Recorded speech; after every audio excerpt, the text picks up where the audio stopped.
Okay, so I've been busy this morning. I recorded a podcast, which maybe some of you have watched. And then my friend Cassie came up to pick up her beef. Unfortunately, she misread the text, and it's supposed to be here next weekend. So we had a good visit, and I showed them around the farm. I've been working on catching up on laundry, and that's pretty well it. I want to go ahead and do my card readings, and then what I want to do this afternoon, I think, is I'm going to inventory the yarn that Shirley gave me. I'm going to work on a skirt, and that's pretty much going to be it because it is very hot outside and sticky. I need to mow, but that's just going to wait till it's cooler. I'm not going to push myself to go out there and do that. I have been practicing with my hula hoop. I'm terrible. I can't get it to stay up for very long, but practice makes perfect, right? So today's card I'm actually going to do more than one out of the Believe in Your Own Magic deck, because there is 45 cards in it, and I need to do I need to double up some so I can get through all of them by the end of the month. So I think today we'll do 3, and then tomorrow we'll do 2, and then we'll go back to 1. So the first one today is dragons. Dragons, slay them all. When the heart is involved, people don't always have the best intentions. They will pretend they're good for you, only for you to find out that they're toxic or even abusive. The time has come to face your dragons, and you must slay them before they slay you. Of course, don't literally slay them, but make sure they know you won't stand for their mistreatment.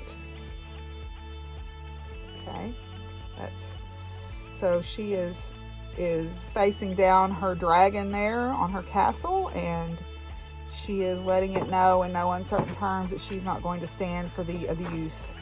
There is a video by a group that I like, Ursine Vulpine, and it's a woman warrior walking through like this frozen tundrascape, and she's stumbling and carrying her sword, and then she stands up and she looks up, and there's these 3 huge smoke monsters, and they said those smoke monsters represent inner fears. And so I think about these dragons in that way.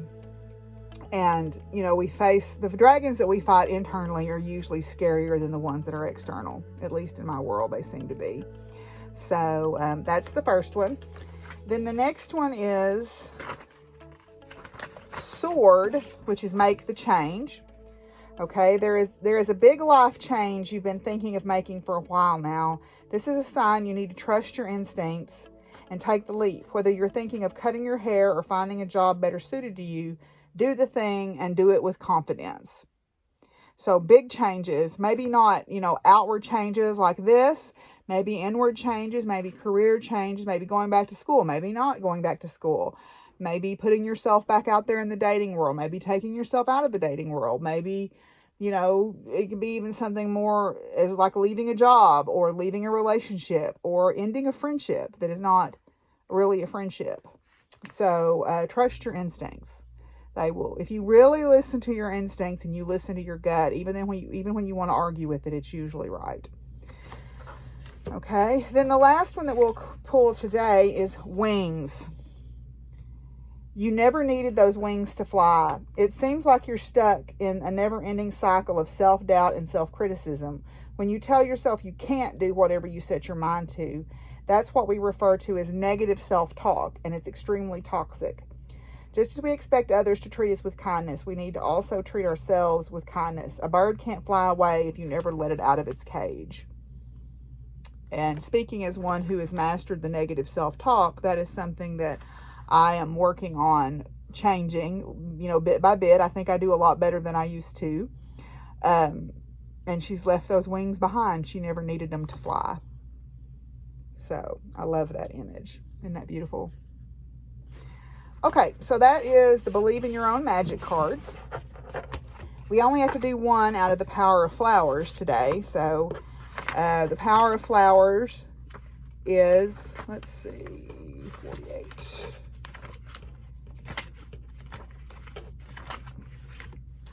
Is Apple Blossom. Apple Blossom. So, Malus communis, the great apple tree with its knotted wood and thick boughs and branches, has an ancient and mysterious history.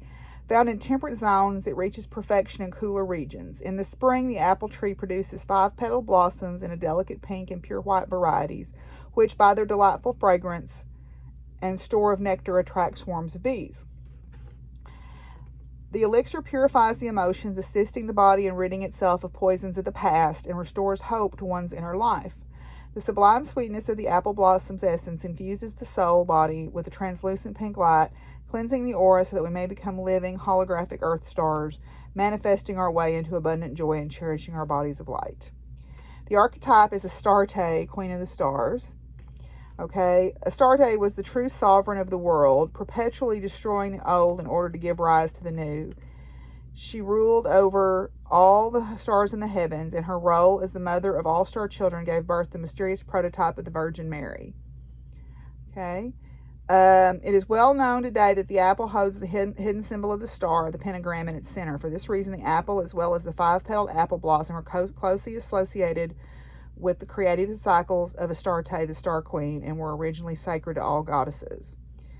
You are offered the star-filled gift of the apple blossom. Astarte's association with Aphrodite and Venus, the morning star, highlights the power of immense love and hope available to you during times of creative transformation.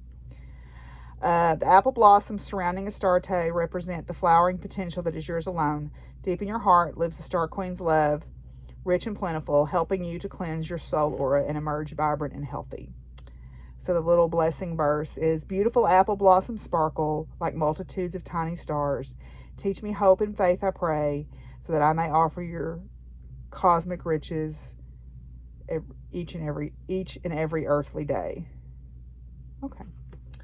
So Astarte, one of the old goddesses. So anyway, that's the cards for today. I'm going to work on my skirts here and see what else I get up to this afternoon. Maybe pretty short today. Baxter, I'm trying to pin. Baxter. Yeah, I can't fix my pocket on this skirt with you doing that, you know. Come on. Excuse me. Thank you. Excuse me.